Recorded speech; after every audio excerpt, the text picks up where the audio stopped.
Video presentasi ini dilakukan untuk memenuhi tugas mata kuliah psikologi. Dosen pengampu Bapak Jufri MA. Judul presentasi yang akan kami bahas ialah Teori Operan Conditioning menurut B.F. Skinner. Na sebelum lanjut ke materi ada baiknya, kalau kita saling berkenalan dulu. Nama Siti Natasha, NIM 202123057. Nama Zakiatul Putri, NIM 202123030. Nama Alfitur Rahmi, NIM 202123054. Nama Lutfia Buana, NIM 202123014.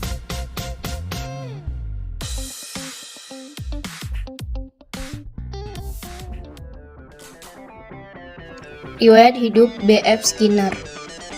Bernice Frederick Skinner atau yang dikenal dengan B.F. Skinner lahir pada 20 Mei 1904 di Susquehanna, Pennsylvania, Amerika Serikat. Masa kanak-kanaknya dilalui dengan kehidupan yang penuh dengan kehangatan namun cukup ketat dalam disiplin. Ketika di Hamilton College, Skinner mempelajari sastra modern dan klasik, menulis puisi, berlatih musik, menjadi pelukis, dan pemain saksofon yang handal. Skinner meraih sarjana muda di Hamilton College, New York, dalam bidang sastra Inggris pada tahun 1928.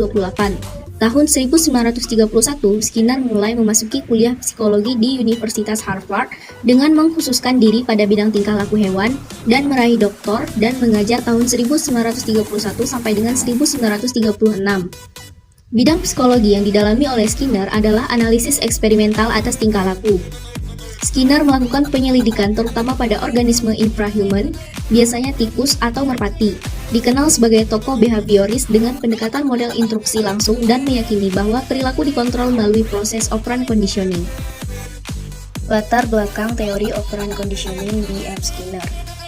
Dasar dari pengkondisian operan atau operant conditioning dikemukakan oleh E.L. Thorndike pada tahun 1911, yakni beberapa waktu sesudah munculnya teori classical conditioning yang dikemukakan oleh Pavlov. Pada saat itu, Thorndike mempelajari pemecahan masalah pada binatang yang diletakkan di dalam sebuah kotak teka-teki, di mana setelah beberapa kali percobaan, binatang itu mampu meloloskan diri dari percobaan-percobaan sebelumnya. Thorndike kemudian mengemukakan hipotesis apabila suatu respon berakibat menyenangkan, ada kemungkinan respon yang lain dalam keadaan yang sama yang dikenal dengan hukum akibat law effect. Dari teori yang dikemukakan Thorndike, Skinner telah mengemukakan pendapatnya sendiri dengan memasukkan unsur penguatan ke dalam hukum akibat tersebut, yakni perilaku yang dapat menguatkan cenderung diulangi kemunculannya, sedangkan perilaku yang tidak dapat menguatkan cenderung untuk menghilang atau terhapus.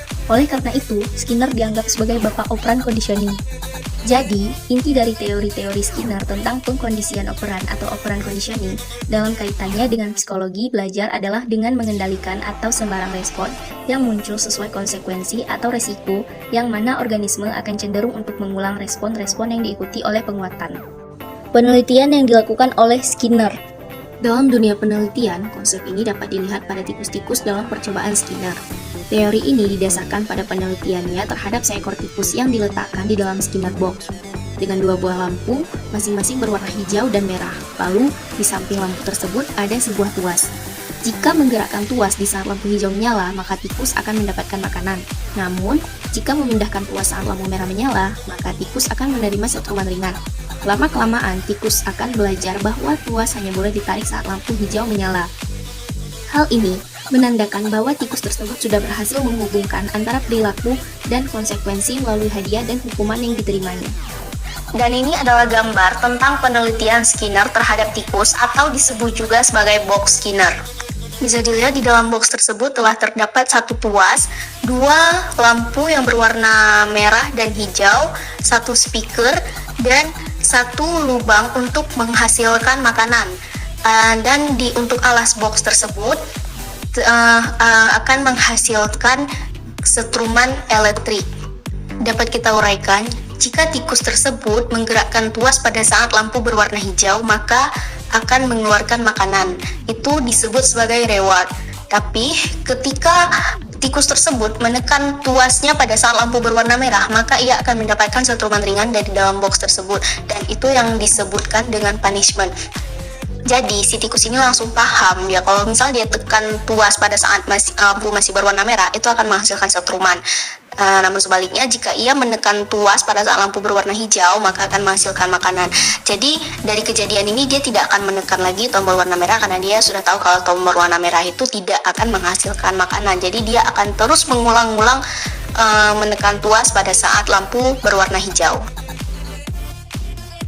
Pengertian operant conditioning. Menurut Skinner, operant conditioning adalah metode pembelajaran yang menghubungkan perilaku dan konsekuensi, menggunakan reward atau hadiah, serta punishment atau hukuman. Operant conditioning ini bisa dipraktikkan di kehidupan sehari-hari, terutama saat kegiatan belajar di kelas. Dengan cara ini, banyak anak yang sudah belajar perilaku baik ataupun positif hingga terbiasa melakukannya. Konsep utama operant conditioning menurut Skinner ada dua, yaitu reinforcement atau penguatan dan punishment atau hukuman. Reinforcement atau penguatan adalah konsekuensi yang meningkatkan probabilitas bahwa suatu perilaku akan terjadi. Penguatan boleh jadi kompleks. Penguatan berarti memperkuat. Skinner membagi penguatan ini menjadi dua bagian, yaitu penguatan positif dan penguatan negatif. Penguatan positif pada reinforcement adalah penguatan berdasarkan prinsip bahwa frekuensi respon meningkat karena diikuti dengan stimulus yang mendukung atau rewarding. Bentuk-bentuk penguatan positif adalah berupa hadiah, perilaku, seperti senyum, menganggukkan kepala untuk menyetujui, bertepuk tangan, mengacungkan jempol, atau penghargaan, seperti nilai A, juara 1, dan sebagainya. Misalnya, setelah Anda bekerja dengan baik di kantor, perusahaan memberikan ujian bonus gaji. Bonus gaji tersebut adalah reinforcement positif yang dapat meningkatkan performa Anda selanjutnya di kantor, sebab Anda akan belajar bahwa dengan menjalani pekerjaan dengan baik, akan ada konsekuensi positif yang didapatkan. Penguatan negatif pada reinforcement adalah penguatan berdasarkan prinsip bahwa frekuensi respon meningkat karena diikuti dengan penghilangan stimulus yang merugikan atau tidak menyenangkan. Bentuk-bentuk penguatan negatif antara lain menunda atau tidak memberikan penghargaan, memberikan tugas tambahan, atau menunjukkan perilaku tidak senang seperti menggeleng, kening berkerut, muka kecewa, dan lain-lain. Misalnya, anak berteriak di tengah keramaian dan teriakan tersebut berhenti setelah Anda memberinya snack. Hal ini akan membuat Anda berpikir bahwa dengan memberikan snack, maka akan ada sebuah konsekuensi, yaitu anak menjadi tenang. Namun, perilaku ini bukanlah perilaku yang positif, dan Anda akan terbiasa mengandalkan snack ketika si kecil rewel.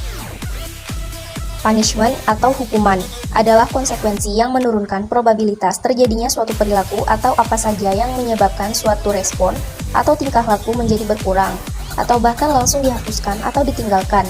Dalam bahasa sehari-hari, kita dapat mengatakan bahwa hukuman adalah mencegah pemberian sesuatu yang diharapkan organisme, atau memberi sesuatu yang tidak diinginnya.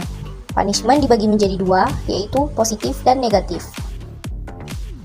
Punishment positif, atau juga disebut punishment application, adalah suatu usaha yang dilakukan untuk mengurangi terjadinya perilaku dengan melemahkan respon. Contohnya adalah menghukum anak dengan memukul ringan tubuhnya karena ia berperilaku tidak baik di depan umum. Punishment negatif juga dikenal dengan punishment by removal, yaitu tindakan ini dilakukan dengan menyingkirkan benda atau apapun yang bisa memicu perilaku negatif.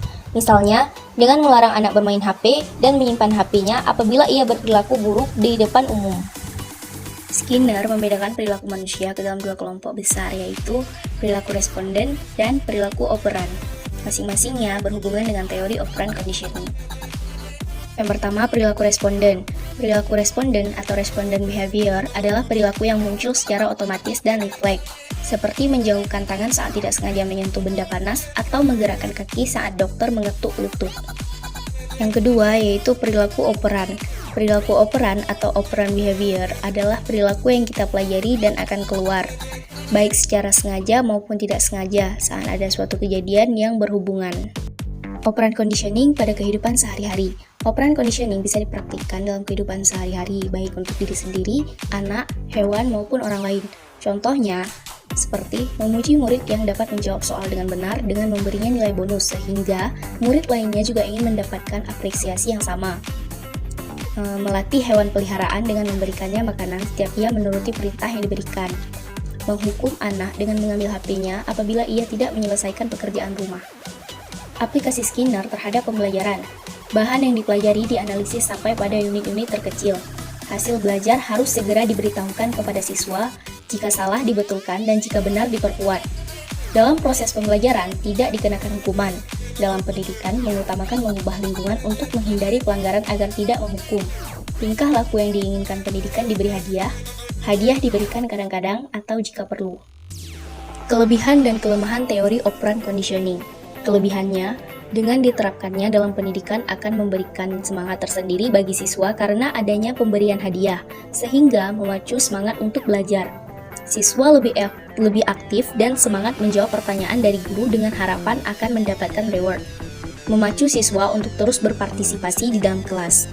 Sedangkan kekurangannya, adanya pelaksanaan materi learning, yaitu siswa mempelajari materi secara tuntas menurut waktunya masing-masing. Karena setiap siswa berbeda iramanya, akibatnya siswa naik atau lulus sekolah dalam waktu yang berbeda-beda. Adanya kecemburuan kelas. Bagi anak yang dapat menjawab pertanyaan guru, ia tidak akan mendominasi, sedangkan yang tidak bisa, ia akan diam.